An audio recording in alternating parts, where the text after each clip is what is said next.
अच्छे दाम पर समय आने पर बेच सके। I move over to speaking about the governance and administrative reform related matters now. There are three of them, and I go to the first one, which relates to Essential Commodities Act. The Essential Commodities Act is an act which exists from 1955. This is an act which is very important, especially when it was promulgated during those days where food shortages were common. Indian farmers were trying to produce but not adequately because of the agricultural impetus which was needed was just then beginning to be given. But however, when in 1955 it was passed, and subsequently also we had lived in days of shortages. Now what is happening is farmers are producing, there's abundance of crop. This abundance of crop sometimes also leads to issues because they would want to export. We don't permit them to export because we want to be sure that India prices don't go up. And because of the flip-flop, sometimes farmers don't get the benefit, some other times the consumers suffer. So this Essential Commodities Act requires an amendment. And that amendment will largely be towards making sure that cereals, edible oils, oilseeds, pulses, onions and potatoes will be completely deregulated. And therefore, unless there's an extraordinary situation, there will not be a requirement to invoke this Essential Commodities Act. Stock limits to be imposed will be imposed only under exceptional circumstances such as national calamities or famine, or if there is a huge surge in prices. Otherwise, there is no need for invoking it.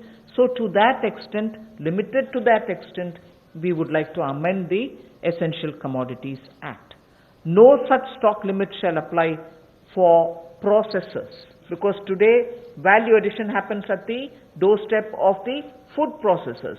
Suppose he's kept stocks, and if the Essential Commodities Act comes into force, even his premises are raided and whole lot of explanation is asked for. Even for food processing industry, it becomes a problem.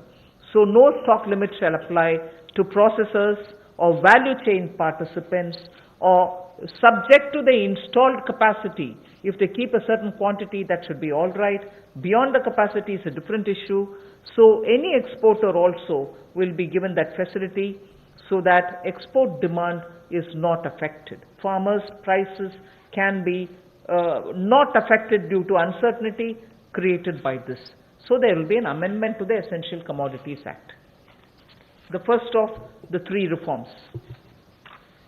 कृषि क्षेत्र में प्रतिस्पर्धा बढ़ाने के लिए और निवेश बढ़ाने के लिए, ताकि किसान को और ज़्यादा दाम अच्छे मिल सकें, इसके लिए उस कानून में बदलाव लाया जा रहा है जो 1955 से है। इसेंशियल कमोडिटीज एक्ट आवश्यक वस्तुओं के लिए जो बनाया गया था, कहने के लिए इसमें बदलाव होगा, लेकिन जैसे एमएसएमई की परिभाषा में बदलाव करके एक बहुत बड़ा बदलाव उस क्षेत्र में आया है, उसी तरह से इस बदलाव से किसानों की आय में बढ़ोतरी की बहुत सारी संभावनाएं बढ़ जाती हैं। जो कहीं ना कहीं उसको कम दाम पर बेचने के लिए एक तरह से रुकना पड़ता था, कई और इसके नुकसान भी होते थे। अब उसके लिए भी इसमें अवसर निकल कर आएंगे, जिससे आपके तिलहन की बात हो, दलहन की बात हो, प्याज हो, आलू हो, ऐसे या सीरियल्स की बात हम की जाए, इन सब में इनको अवनियमित किया जाएगा, डीरेगुलेट किया जाएगा, जिससे कि किसानों को लाभ मिल सके।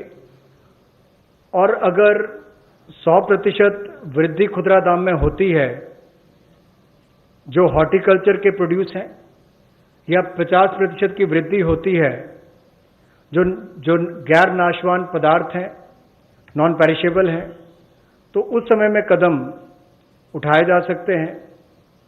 ऐसे एक्सेप्शनल सर्कमस्टांसेस होते हैं तो उस समय में, और जो लोग फूड प्रोसेसिंग में हैं उनके लिए ऐसी कोई स्टॉक लिमिट ना हो जिससे कि उनके कामकाज में भी कोई प्रभाव ना पड़े और वैल्यू चेन में भी कोई उसका नुकसान ना हो, और निर्यात करने वालों को भी कहीं पर दिक्कत ना आए। We move to the second